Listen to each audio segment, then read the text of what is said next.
I was a mom way before I ever gave birth. And in all actuality, the truth is we both were drowning. I just learned how to swim underwater. And it's like we lived the same exact childhood, but we didn't survive it the same way. I made it my responsibility to make sure that she never felt as alone as I did. And you are now tuned in to Queen's Podcast Against All Odds, where no topic is off limits, truth has no filter, and my pain became my power. Being quiet never saved me. I'm just here to share my experience because those reality checks were hard, but I became the storm that they couldn't withstand. And rising above it is rare. I'm your host, Queen C.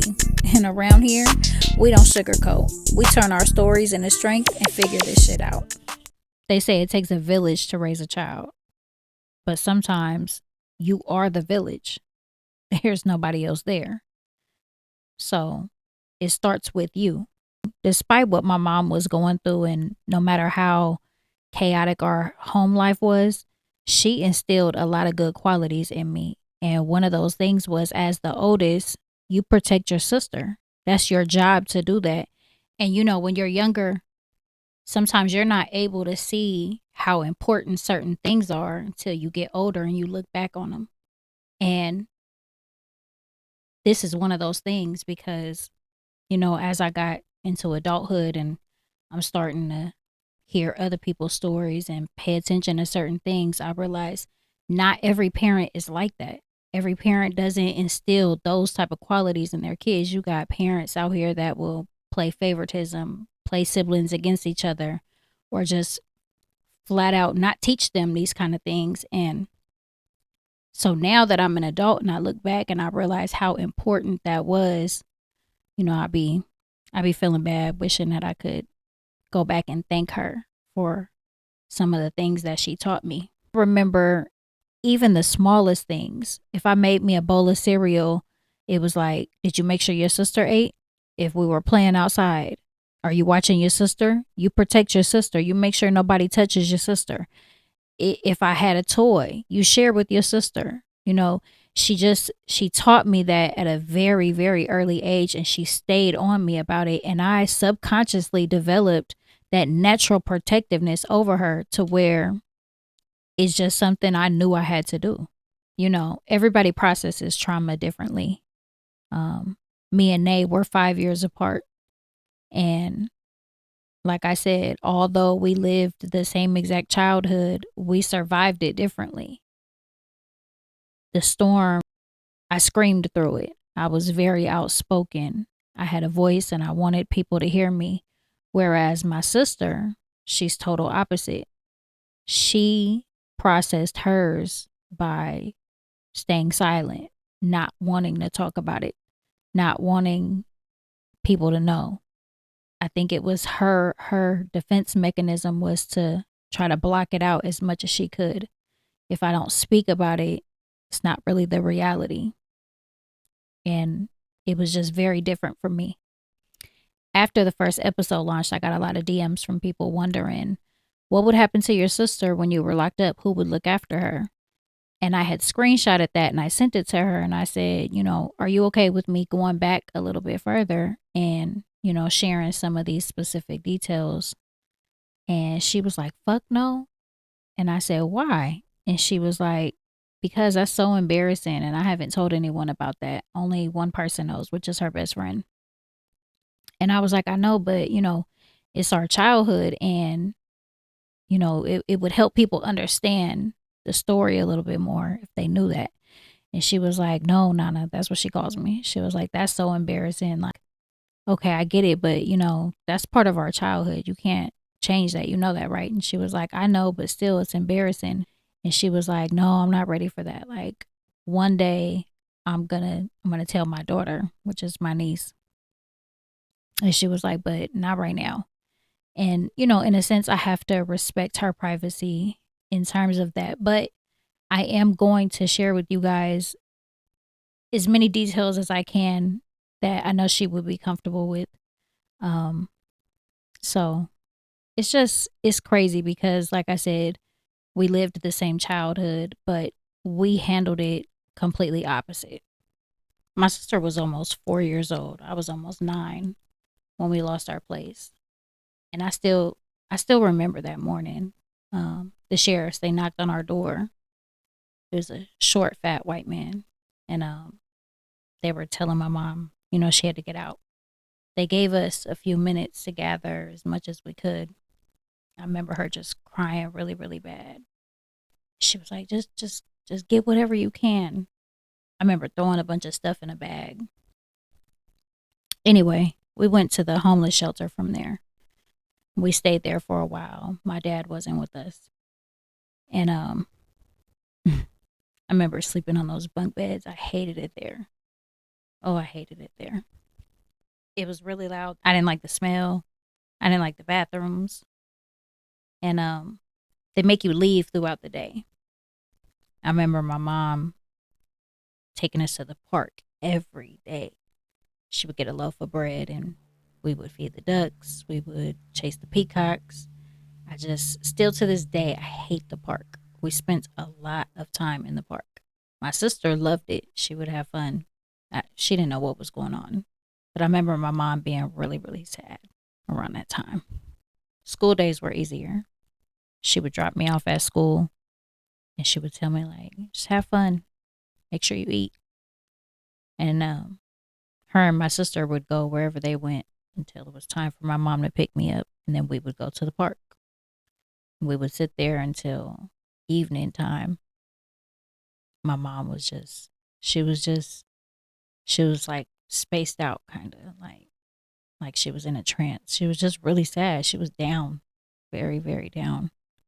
And I remember knowing that. I remember watching her. We stayed at the homeless shelter for a while. And then after that, my mom got on the welfare homeless program. They give you these vouchers and pay for you to be at this one specific motel, little dirty, nasty, rundown motel.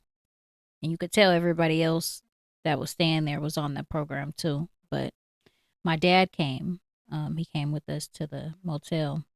And while we were there, my mom bumped into her friend, she was on the program too.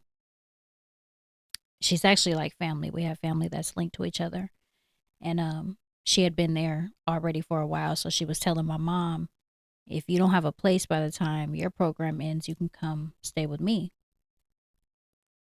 But I remember my mom putting us in the car every day and going to look for a place, and she just couldn't get one. I remember her, like fussing about it, fussing at my dad about it at nighttime. Like she couldn't find a place. So we stayed there for the duration that they paid for the motel. And after that, we went to my mom's friend house. My dad left again. I'm assuming he went back with my uncle. But that's when I really noticed my mom starting to change. And then she started hanging around this dude. He would come to my mom's friend house a lot. I remember watching him through the window a lot. He would pull up in his brown car and she would go sit in the car with him for hours. And I just remember watching them through the window all the time. And I don't know how at that age I knew that she was doing something she shouldn't have been doing. I don't think I knew specifically that she was getting high, but I just remember knowing that something was wrong.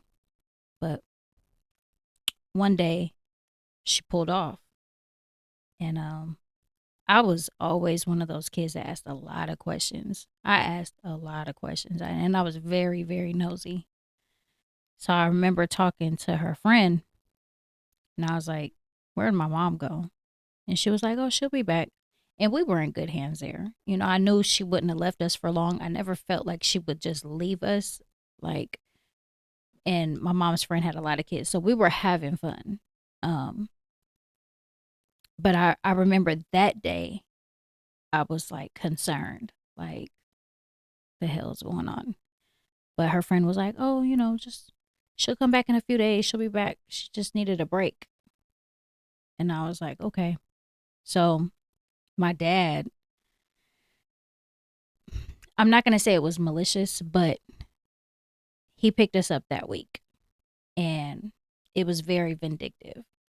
He knew that she left with a dude, and that was his way of punishing her. He was like, "Oh, you want to leave, and you want to leave with him? I'm gonna take the kids, and I'm gonna keep the kids." And he did that, and I know that he did that to her. Is he went and got custody of us. We went to my uncle's house. He took me and my sister over there, and we stayed there for a while. And I remember him always talking to my aunt about, he was trying to get custody and he was going through all of that, but he didn't let her come around. We didn't hear from her for a period of time. And I know she was trying. She ended up telling me later that, he was putting her through a lot. Then eventually he got his own place. And my mom found out where that was at and she popped up. She knew, same schedule. He worked all day. So we were there by ourselves. And she was like, "Come on, let's go." And I remember I went. Me and my sister, we went. My sister was happy. And she took us back to the dude's spot. He was living with his mom. So we were all in the same room. And I was very uncomfortable. And I didn't like it. I didn't like it. And I didn't like seeing her with him. And I remember sneaking on the phone. And phone was in the kitchen. And I remember calling my dad. And I was like, "This is where we're at." And he came and he pulled up. It was a big old scene. He took me and my sister. And we went home. And I remember him like getting on me real hard. And he was like, "You don't go with her. If she tries to come here when I'm gone, you don't leave with her." And I remember being like, "Okay," just trying to, he was just mad. So I was like, just trying to brush it off so he would calm down and stop yelling. Anyways, the problem was my dad, he didn't know what to do with us. He didn't have the slightest clue how to be a parent. Like, it was total opposite from being in my mom's care. He didn't even have it in him to, be like, "Get in the shower, or do this." He didn't remember to keep food in the house. Like, my dad grew up very, very different. He was given up for adoption at a real early age. And I think that he just didn't know how to be a parent. Like, his way of eating is like, oh shit, I'm gonna stop and get a pizza for dinner. Like, there was nothing in the house. And he didn't even, like I said, he would get up every day and he would leave. My sister's supposed to start kindergarten, but he didn't even remember to enroll her in school. And then he didn't even have her birth certificate to enroll her in school. I remember my aunt asking, like, "Why isn't Nay in school?" And he was like, "Oh, well, shit. Well, what do I need to get her in school?" And it was just, it was total opposite. Like, there was no bedtime. There was no rules. He was gone all day and we were just there. And I stopped going to school so I could watch my sister. And he started depending on that, me to watch her every day. Like, you don't need to go to school. Don't worry about it. And I remember every day setting up the living room like it was a classroom. I even had the little stick, that the teachers point at the chalkboard with, and I would play teacher, and I taught her everything. Her basic math, I taught her how to spell her name. Like, and I had fun doing this. Like, I don't know how I knew, that she needed to learn a lot of this stuff, but I was just teaching her. And one day my mom popped up and she was like, "Come on, let's go." And I was like, "No." He told us we cannot go with you. And I don't want to go around that dude. And she was like, "No, he's not going to be there. Just come on. Like, look at you guys. You look dirty. I need to wash your hair." And I was like, "Okay." I fell for it. And I got some clothes for me and my sister and we hopped in the car. And it was just us when we hopped in the car, and she took us to this motel and dude was there. And I was pissed. And I remember saying, "I don't want to be here." And he was trying to tell me something, and I was like, "You need to shut up before I call my dad." And he whooped me. He whooped me for that. And he whooped me real bad too.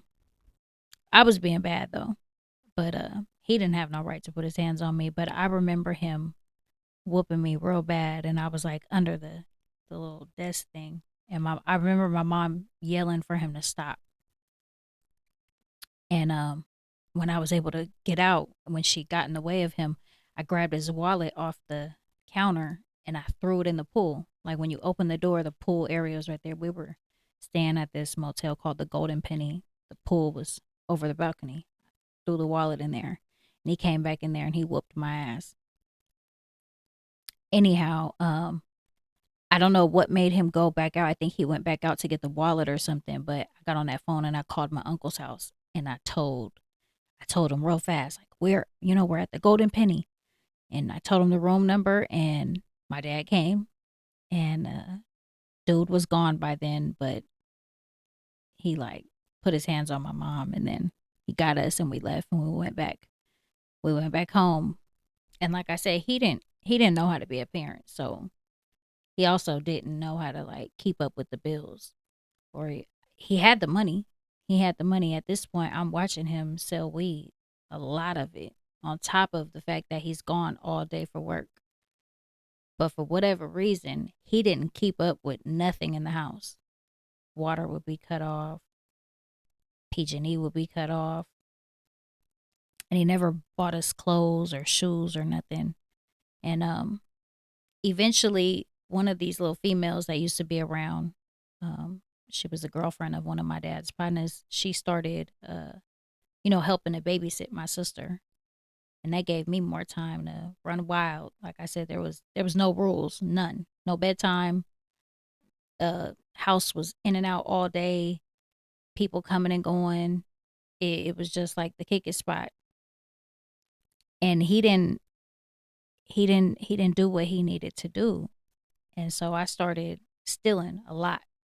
Like that's how I felt. Like I just needed to get clothes. By this point, I'm 10 years old. I want to be dressed, and I'm outside, and there's a bunch of kids, and so I would walk. Me and my sister would walk all the way down this main street, and I would go in Mervin's, and I think they didn't pay attention to me because I was a kid. Because I don't. I know I wasn't good at stealing, but I would pile up. I'm talking about big handful, and I would be like, "Come on, let's go!" And I would run. We would run out, and I started doing that almost every other week. We would be walking down there, taking whatever we needed, and that female, she helped get my sister enrolled in school, and I remember they started her in kindergarten, but they tested her, and she was testing in her grade level, so she only stayed in that kindergarten class for a little while, and then they bumped her to her regular grade. But I wanted her to have school clothes. And I remember going and getting all her clothes and just getting her everything she needed, shoes, the clothes. And by this point, I'm starting to be outside a lot. And I noticed that they're selling drugs. They're hustling in some kind of way. It was a bunch of prostitutes. It was, people selling dope. And then my dad, he's selling weed. And like I said, he didn't know what to do. He didn't know how to be a parent. He let us see all of that. He used to he used to teach my sister. He would time her every day. If the police come, move fast. Where are you going? Grab the box, grab the money, grab this, and run. And that was like his way of playing games and stuff with us. And then for me, he taught me, when they come and they knock and I'm not here, ask them how many they want. You give them one, you get the money, you put the money in the box. Like that's what I was learning. And then aside from learning that part from him, I was outside very curious. By this point, I'm paying attention and learning how to shoot dice. I'm noticing, okay, I see y'all hanging outside and you hand the crackhead something, the crackhead hands you money. I started learning all of these things, and then I got close with a couple people out there and they pretty much showed me the ropes. We had the coolest neighbor. I spent a lot of time with our neighbors across the street, me and my sister. And her name was Mo. She was like the cool auntie, and I remember watching her in a lot of ways. And she dealt with me as if I was grown. Like I said, I spent a lot of time with her. I was like glued to her hip. She would let me smoke weed. Not even let me. I was already doing that. And she just, let it be what it was. And when I say she taught me a lot of things, like not in a bad way, like I watched how good she took care of her kids. She always was, very well kept, house clean. She cooked every single night. She really took care of home. And everything that I remember my mom doing for us, I used to watch her do that with her kids, and she looked out for me and my sister in a lot of ways. A lot of ways.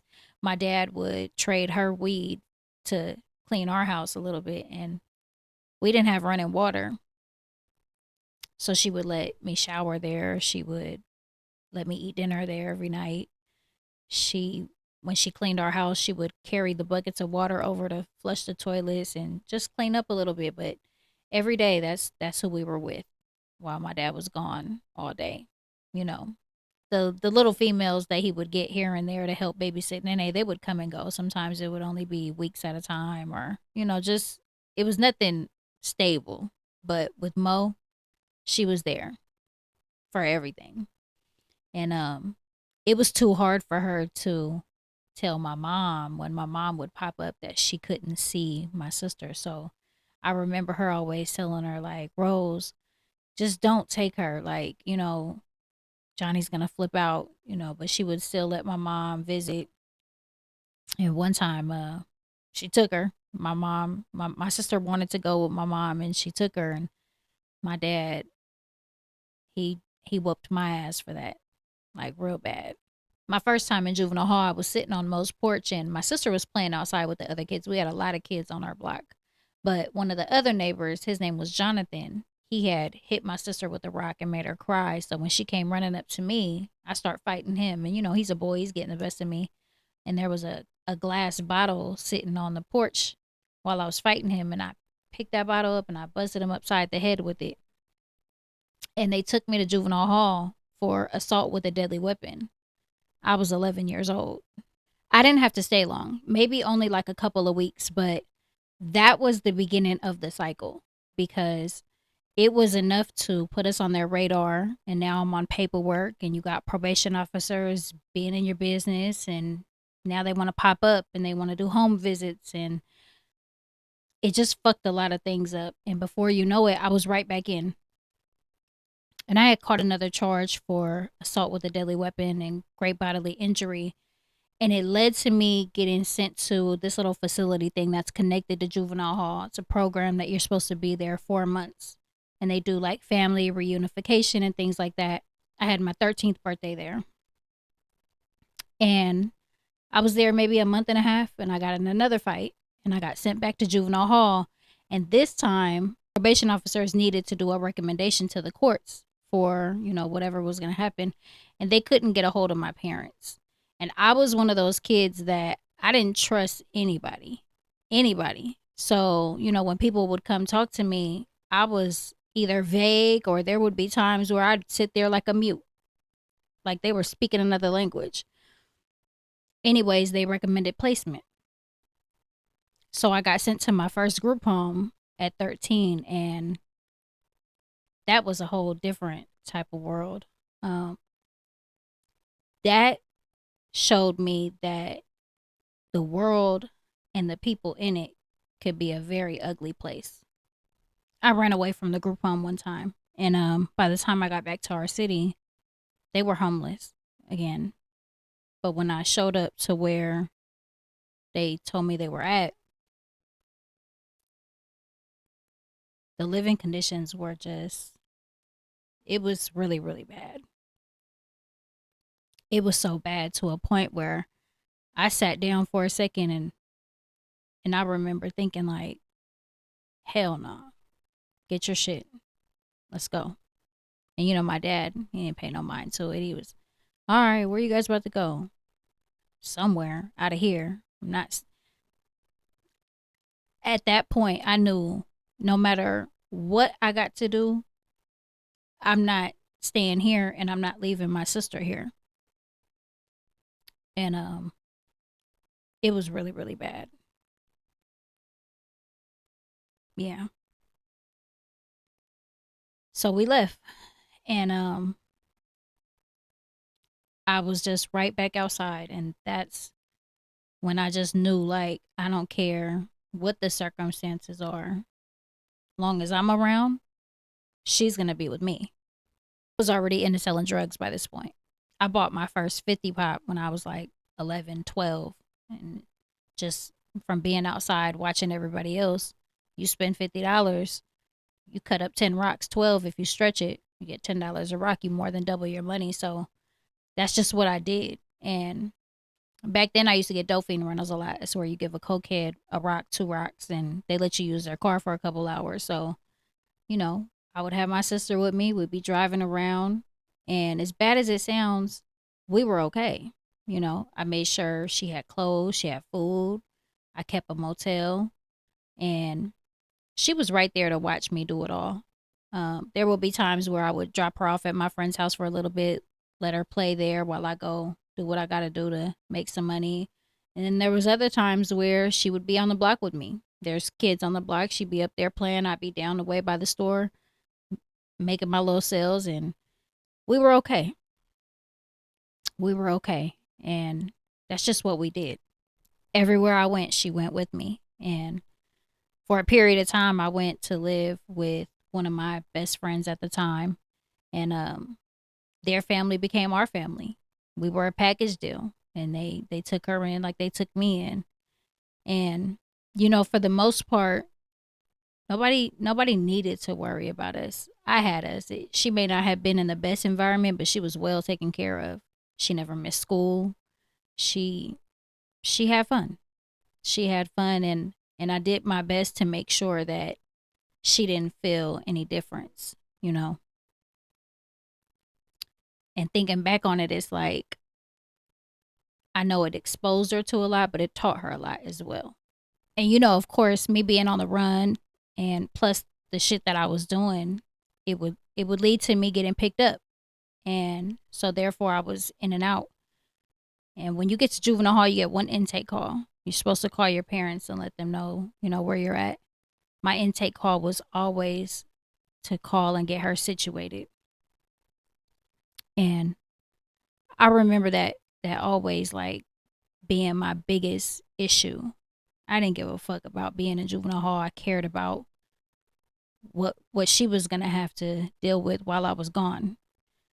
And thankfully at the time, I did have people around me that would look after her while I was gone. I had a cousin. I don't fuck with her no more, and that's another story. We'll get into that later. But she looked after my sister a lot when I was gone. Even my friend and her family, they would take her in. It just she had good people around her. But it was always one of those things like I'll be back. Like you just gotta thug it out until I get back. And I hated that part. Everybody around me knew that I was like a mom to her. And so I used to always worry about, my sister. And as we got older, like I told you guys in the last episode, we would bump into my mom often. And there would be periods of time where she would be on her feet. She would have her own place and she would always want us back. And, by this point, we were used to living how we were living. So my sister, she didn't want to go. And my mom would always just thank me, thank you for looking after your sister. And she would remind me to keep doing it. You make sure you take care of your sister. And then even when I started having kids, she was the same exact way. You make sure you look after your kids. And she would always remind my kids, you make sure you guys look after each other. You guys are all you got. You make sure you look after each other. And that was something that it just really, really stuck with me. And I made sure to do that. We both grew up really, really fast, but I shielded her from a lot. So she was a lot different than me, but she still knew everything without having to do as much as I did. You know, when I was fighting that armed robbery case that I told you guys about in the last episode, she testified for me. She got on the stand and she testified for me. And she was only 10 years old. And I remember her being really, really nervous. And it was a certain look that she had, and she would lick her lips when she was nervous. I remember her sitting on the stand, and I looked at her. I kind of gave her that look like, you got it. And she did it. she did it and she pulled it off. Thinking back on it, it's like when you're the oldest sibling and when you take on that role and that responsibility, you give up your childhood to do that. But I wouldn't be the person that I am today if I didn't go through those things. I wouldn't have the strength. I just wouldn't be who I was if that wasn't my journey. So, although, it was hard, it really taught me a lot. And that's a wrap for today. But I'm going to leave you with this. Never forget it's not too late. Your past doesn't define who you are. It's not how you start, it's how you finish. So keep going. This ain't just a podcast, it's a movement. So be a part of it. Like, follow, share, and subscribe. I'm building a space for everybody out there trying to rebuild what life tried to destroy. Us. Thank you for tuning in to Queen C's Against All Odds podcast. I'll see you next week with more truth, more tea, and more transformation. I'm out, y'all.